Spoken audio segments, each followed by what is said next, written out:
Welcome to Tokyo on what feels like a early summer afternoon. The sun is glistening off of Tokyo Bay right now. I'm on beautiful Toyosu. There's Lalaport, a shopping mall in central Tokyo here. Got a nice view of the city, blue skies. It's wonderful out here.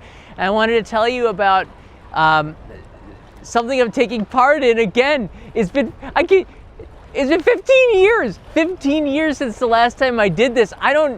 I never thought I kept registering and was rejected from it. I never thought I would be able to do it again, and then an opportunity came that way, and I can't pass that up. Does anybody even know what I'm talking about? According to Nagi, it's like hitchhiking, and that's a really good guess, actually.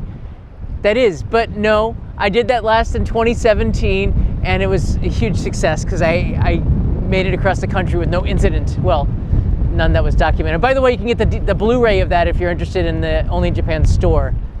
I still got a bunch left here, but I'm talking about the Tokyo Marathon. I last did it in 2011. I couldn't do it in 2012 because of an injury. I remembered that now. I ran 3 hours and 12 minutes. I didn't get in this past year, and then I got contacted.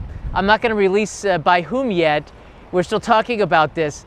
But I intend to make a video about this experience. And on top of that, anybody who's in Tokyo at that time, you guys, if you're in Tokyo on March 1st, which is the day of the marathon, you're gonna see me on the course. Get your cameras out, film it, send me the clips, and I'm gonna put this into the documentary. And I think having different people film me along the route is gonna be a lot of fun. But I'm 52 years old now. It's a different story than when I did it 15 years ago. How old was I back then? Like 37. And I ran 3 hours and 12 minutes. I don't think I'm gonna be able to do that again. My first marathon, I ran 3 hours and 29 minutes. I think I just broke 3:30. So I know my limits. If I can do that again, that would be a blessing. But I'm gonna try my very best just to have some fun with this. But there's a story behind the marathon, and I'm glad that I get a chance to do that. I registered last night. I got onto the website. I put in my name, my expected time. Do I intend to send my bags along? It was $11. If you have a MasterCard, it's free. But I can't believe I'm gonna be running, which is not a bad thing. I always wanted to be in the top one. That'd be a dream come true. But my body just is not meant to be doing 26 miles like that in a race. But I never thought I would do this again. This is crazy. What the heck am I doing? I'm not new to challenges. I think if you're not challenging yourself, you're not alive. I think that you have to push the limits of what you're capable of. You have to feel challenged. You have to put yourself in uncomfortable situations. Putting yourself in uncomfortable situations quite often is the best content. But how do you make a running content and make it different and unique? I think there's a culture of running, and there's a culture of running in Japan that has evolved since the start of the marathon. I was in the first Tokyo Marathon in 2007. And at this year, everybody who entered was able to participate. There was no lottery. You entered, you got in. In fact, there weren't enough people, I think, to get those spots. So they ended up with instead of 30,000, they had like 28,000 people sign up. The next year there was a lottery, but I was able to get in for 5 straight years, and then it's impossible to get into the Tokyo Marathon. You need to have a sponsor, or you need to raise money for charity, or you just have to be completely lucky. The chances of getting in was like 3% this year for citizens of Tokyo, but somehow I managed to get in. I don't know. So if you are in Tokyo, let me know. Contact me on Instagram or Patreon, and we'll work it out. We'll see where you can go on the course. Maybe I'll do a stop and chat. Maybe I'll give you a "you found me" card or something. But I'll be running the course. I'm gonna be doing it for a story, and this is cool. You're not allowed to film on the course unless you're actually allowed to film. You have a permit, and apparently I'm gonna get a permit. We're still working out the details, but this is huge because this is one of the. I get a bucket list of things that I always wanted to do for Only in Japan. This is one of them, to bring you the story of the Tokyo Marathon, the greatest race in Japan. At least maybe the Ekiden is pretty cool, but this one as well. And I get a chance to do that, and it's a dream come true. We'll see if it works out, but I officially registered for the marathon, so I guess we're already there, right? So Nagi, you're kind of close, but no cigar, so to speak. Smoking's not good for you. Just a couple of things here I like to do while we have the chance here. If you don't know, every couple of months, Sakurajima in Kagoshima erupts. And when the news hit for me, it erupted. This was yesterday. I think this was yesterday morning. That's a pretty big eruption. But I didn't see any lava. Leo's like, where's the lava? We didn't see any of that, but it was a pretty big eruption in Kagoshima. You always have to be careful of that. And then like 3 hours later, it was just smoke again. But it was a pretty cool eruption. They have live cameras that you could get the video, and I was able to do a little time lapse from that. It was nice there. Yeah, I'm gonna have. I don't know how we're gonna work it out with the camera. I'm trying to get somebody to run with me that can hold the camera, that might be able to run the marathon quite well. I think we might be able to do that. That'd be pretty cool, right? If we can get somebody to follow me with the camera, that would be ideal. We can have people placed at certain spots. But as I'm running, my idea for the episode is as I'm running the marathon, like every now and then, as I get more and more tired, which is inevitable, and I hit the wall around 38 kilometers, if the training goes well, each several kilometers, I'm introducing and I'm giving you an update on my feeling, but introducing you to something with running culture in Japan. And the suspense, of course, is the finale, because I want to tell you guys something. I got a competitive streak in me that you have maybe not seen so much, but it gets out there when I'm running and I'm challenging myself. And whenever I am dead tired, everybody marathoners run, but when you get to that last 200 or 300 meters, you start to sprint. And I got this feeling when I'm running a race, like take no prisoners. I got like this radar, and I just start taking people down. Everyone's tired. That's where you got to search your soul and dig deep. And you get in there and you pull out whatever you got left in the tank. Fumes, nothing, metal, whatever. And you just grind it. You push into the limit. And that finale of this video is going to be amazing. I'm going to see if we can get cameramen. I don't care what the budget is. I got to do this right. We're going to add some suspense in there, because I don't know if I'm doing another. I probably will do another marathon. I probably will. But I don't know if I don't know. Who knows? I'm fortunate enough to have two good legs and a ticker that says I can keep doing this for now. So I had my heart checked out with EKG, and I looked pretty good. The echo scan, and they said you got a heart of a teenage boy. I was like, okay. I don't think they said that exactly, but no problems. That Von chick, when's your next hiking adventure? Oh, so I'm working on it right now. I just, it's a sponsored video, but I went out to the Shin-Etsu region of Niigata, and I sent out the preview to them to check it over to make sure I got all the facts right, everything looks good. I'm gonna give them another update because I'm adding in the maps. It's a lot of information. It's about 20 some minutes long. It deals with bears. I saw something on the trail. I thought it was a bear or a ghost or something. You'll see that in the episode, but I'm hoping to get that out this week, but I'm not going to release it until it's right. And it also depends on the check of the video, but it's a good video. It's one of those 99.9% of tourists don't go to this area, which is such a shame, because Japanese culture is out there where the soba and the tempura is, the mushroom culture, where you can go out and forage that in the woods. It's such an amazing place to eat. Thanks, that Von chick. It's nice to see you here. It's an incredible day in Tokyo. I got short sleeves on. We're like 2 weeks away from December, which is crazy, but we're doing pretty good here. Marathon, Lee Richard writes in here, a marathon takes a lot out of you. Much respect for anyone who can do it. It does. I think the training is essential. Yesterday I had a fever. I was sick. I couldn't do anything. I missed my friend's comedy routine. He does, I don't know if you guys know, the Pirates of Tokyo Bay. I love them all. Such great people, Mike and Roger and Bob. And I wanted to go see them last night. They had their 16th anniversary, I believe, and I couldn't go because I had a fever last night. I had to apologize to Roger, who's a good friend of mine. If you are in Tokyo, check out the Pirates of Tokyo Bay. They're pretty funny. It's a bilingual comedy group. They do really good improv, man. They're off the cuff stuff too. They know each other pretty well. They've been doing this for a long time, traveling not just Tokyo, but the world. I think they've been in several other countries. But I couldn't catch up with them yesterday, so that was a shame. I talk a little bit louder and when the wind is in my ear. It's really loud in my ear. Marathon is not an easy thing. If you train well and you train right for it, you can do it. But I did 10 kilometers a couple of days ago for the first time. I did it at a slow pace to build up muscle around the knees again. The quads has always been kind of a weakness, and once I get that built up, I know I'm going to be okay.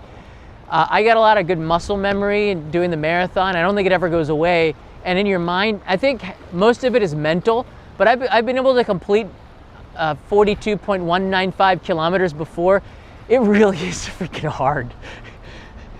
The last 3 kilometers, all I could think of last time was pizza and beer with pepperoni, a cold one, and going to an onsen bath. And at the end of it, I don't know what was wrong with me, but all these hormones hit me and I started crying. I crossed the finish line and I had so much energy because I'd trained really good. I was dancing at the finish line. And then as soon as I stopped, about 2 minutes later, I started crying and I didn't know why. And then I wore the medal and I got a picture biting it. It's not real metal. It's like, I don't know, it's not gold. And then I got home and I couldn't move for like a day. No, actually, you know what? That last time in 2011, I could move. I think I placed, yeah, it was in the top 4%. Let me see here. It says 3:14, but that's the time the gun started, but I didn't cross the start line for 2 minutes. So my time was actually 3:12. Right, 3:12:40 is the net time. And I came in my age group, 255 out of 4,000. That's pretty good, I guess. It's not bad. Anyways, but the thing that's pretty crazy is that I got faster because I was trying to be conservative. I was too conservative in the beginning. I had too much in the tank maybe at the end. I probably could have run a 3:10 or under in hindsight, but I'm not going to try to do that this time. I'm just gonna drink plenty. I'll be drinking plenty of Pocari Sweat. Scientifically proven to keep you fit and ready.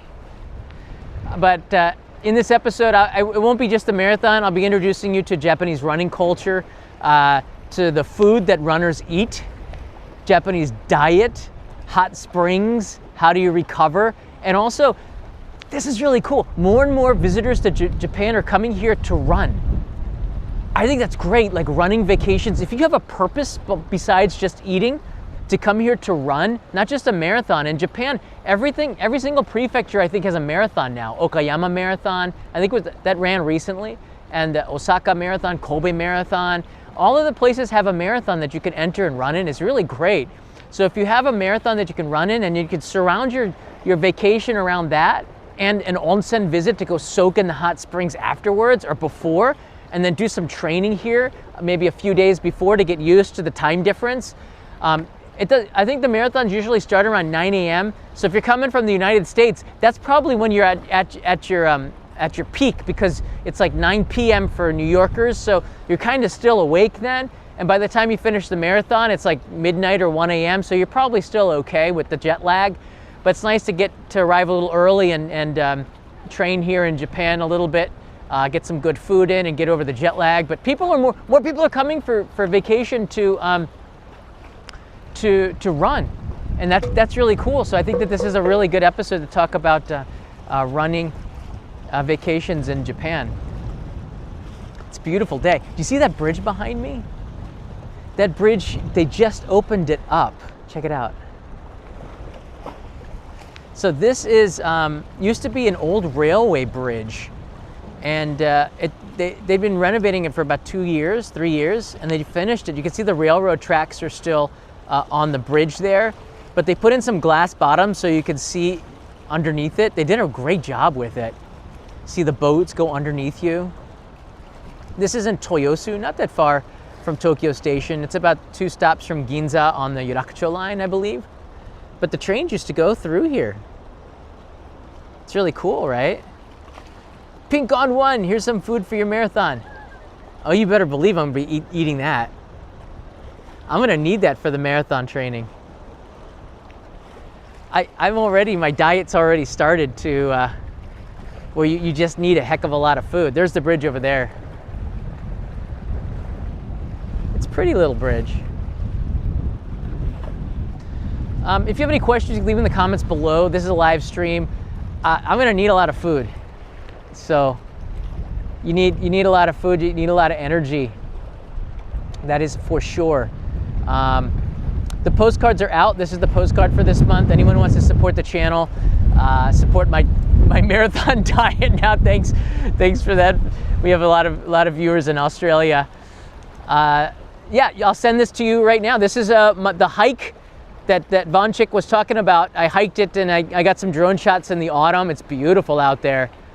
That'll come your way. I'll send it to you, put it in the mailbox today. If the notification comes in on Patreon, I'll put it in the mailbox to you today. I sent them from Tokyo Station, the International Post Office on the Marunouchi side of it. You get the postmark that says Tokyo on it, on the stamp, which is cool.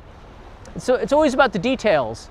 My goal for the marathon is to run 3 hours and 30 minutes. And if I can't do that, I'm good.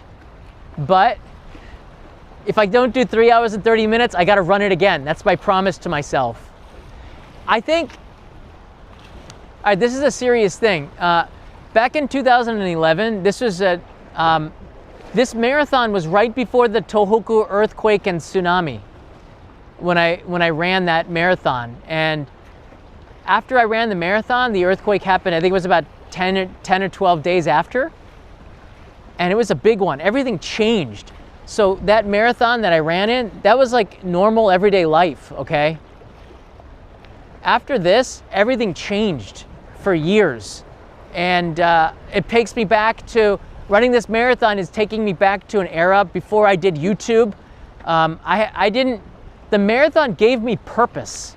I didn't have YouTube. I was doing NHK. I was doing something on iTunes called Weblish, and I wasn't getting any money. You couldn't find sponsors, or videos couldn't be monetized.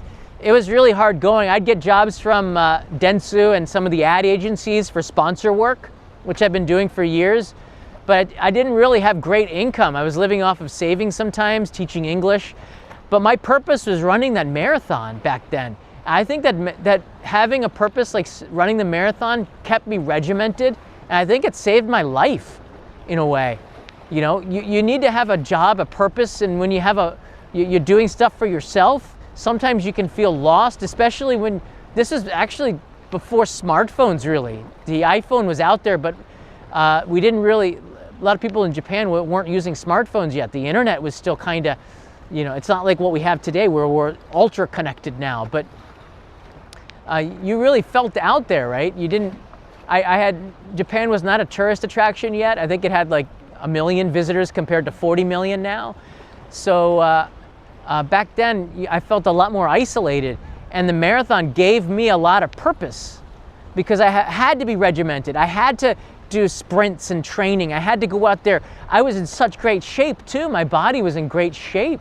I was able to run every day. I was running 17 or 18 kilometer runs just for the hell of it because I was in good shape. I would do, my pace was 4 minutes and 40 seconds per kilometer, and I would be doing 18 kilometer runs like every day. I did a 100 kilometer run, 100 kilometer week, 1 week. I was really in great shape, but I didn't really have a lot to do with that shapeness, you know? And now that I'm doing YouTube and I have, you know, we have a community and everything, I have a lot of purpose, but back then I really didn't. And then marathon is something that was really special. So now I'm going back 15 years to a really hard time in my life, and we've come full circle. So the marathon has a really deep meaning for me personally. It takes me to a time before, only in Japan, it takes me to a time before the Great Tohoku and earthquake, the tsunami, where everything changed here in Japan. It takes me to a time before tourism, before people were interested in Japan. And now I'm doing it in a different era. It really feels that way. But more than that, I want you guys to share in the joy of me finishing this. And I want Leo to see me on the course and say, hey, there's Daddy, and he could do something. I still got some gas in the tank, man. After this, I'll be able to climb Everest. I was surprised I could still survive up at the top of Mount Fuji. I was up on the summit for 4 days, 4 nights. Those are some hard sleeping up there at the summit of Mount Fuji, literally on the summit. Went up there by bulldozer. That episode's coming this year, by the way, as well. A lot of good stuff coming, guys. A lot of good episodes coming. I'm working on it. I'm working on a lot of episodes, but this one, the Akita fireworks episode is coming. That'll come out before the New Year's, around Christmas time. I got a couple of food episodes. Oh my goodness, there's so much stuff in the tank, but I want to finish this hiking one because I want to get it in the autumn foliage. Leo is Michael writes in here, Leo is 4.5 now. He was in a video a couple days ago. We did Gachapon. He's speaking English and Japanese pretty interchangeably, as much as he can. It's quite amazing, actually. He's teaching me words because, I don't know, 4-year-olds got different vocabulary that they learn in school. He's probably making them up.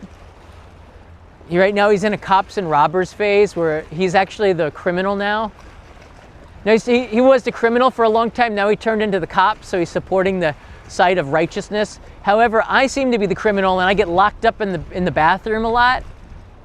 I don't even know how he figured out how to lock the bathroom from the outside. I don't know how he does that, but he arrests me and puts me in jail. It's weird. I wonder what the next phase was. He's in a Paw Patrol phase. Anybody from Canada? Leo wants to meet you. He thinks that Paw Patrol is from Canada, so he wants to talk about Paw Patrol. Danny, if you know anything about Paw Patrol, Danny, let me know. We'll set up a call. It's from Adventure Bay. I don't know where that is in Canada. All right, guys, so that's the news. I'm going to be doing it again. First time in 15 years. I'm on a mission. I'm going to train real hard for it. I got to go back to the U.S. for Christmas. It's going to be cold, but I'll be able to train back at home, and at least I'll train and do the best that I can with it. And if you have any questions, you can leave in the comments below. But if you are in Japan at that time, let me know, because we'll try to coordinate with you and set up a place for you to watch. I think that'd be really cool. Let me see, I didn't miss any chats here. Peso, thanks for sharing the postcard club. Christian Hansen's here. He's already writing go. I got a 14-kilometer run I got to do tomorrow. So I'm going to do 14 kilometers tomorrow. I think I can pull it off. Illumon ads, congratulations for the marathon spot. I wish you the best for training. The training it's 14 weeks of training, man. I got to get in some good shape. I thought I was in pretty good shape until I did that 10K run the other day. Then I learned my quads are kind of a little sore, but they got better pretty quickly afterwards. So I think there's a muscle memory there. I just wanted to make sure I didn't miss anything because I'm so appreciative of you guys sending the super chats and everything. Yeah, I got 14K tomorrow, and then next week I'm going to try to do 18K. I'm going to ramp it up. And once I do a half marathon, and then I'm over the psychological border. But I think I could do a 1:30 half marathon in a month from now. And if I can do a 1:30 half marathon, then we're good to go. It's just about building up and making sure. The hardest thing with the marathon, if you do train, it's this thing called the wall. And once you hit this wall, it's like you cannot stop, because if you do, your legs tighten up. But if you keep on, but you got to fight through this wall. And the first marathon, I hit the wall at like 23 kilometers. It was hell. Then the next time I hit the wall at like 32, and then the third one I hit it at 35, and then the fourth one in 2011 I didn't hit the wall. I just kept going, and it was a great feeling when you don't hit the wall. I don't want to hit a wall. I got a good feeling that if I train right, I won't hit the wall. Wall is scary. Wall means pain. And if you didn't train, you hit the wall like 25, 30, that's when you start walking. Once you walk, it's over, because then the legs tighten up. You got to fight through it, and don't hit that wall. And it's pain, man. Life is pain. That's how you know you're alive. But if you're in chronic pain, that's not good. But if you feel healthy, you got to put yourself in uncomfortable situations, and that's how your body grows. That's how you get your hair can grow back too a little bit. I look a little bit different than I did back then, but it's proof that anything is possible. We can do it. So I'll leave you this with the beautiful view of the boats coming underneath that bridge that trains used to cross that now you can walk across. It's a beautiful area, Harumi, Toyosu region of Tokyo. And if you got any questions, leave them in the comments below. I'm glad that you're here. It's going to be a really exciting start to 2026. 2026 is going to be a big year for Only in Japan. It's going to be big, and I'm glad that you guys are here to share in the success and the amazing episodes that are going to be coming here. I'm going to be pushing myself to limits that I did not think are possible. And maybe we'll try to rent one of those boats and do that trip that we always talking about. But 2026 cannot come soon enough. I'm so looking forward to it. Mata ne.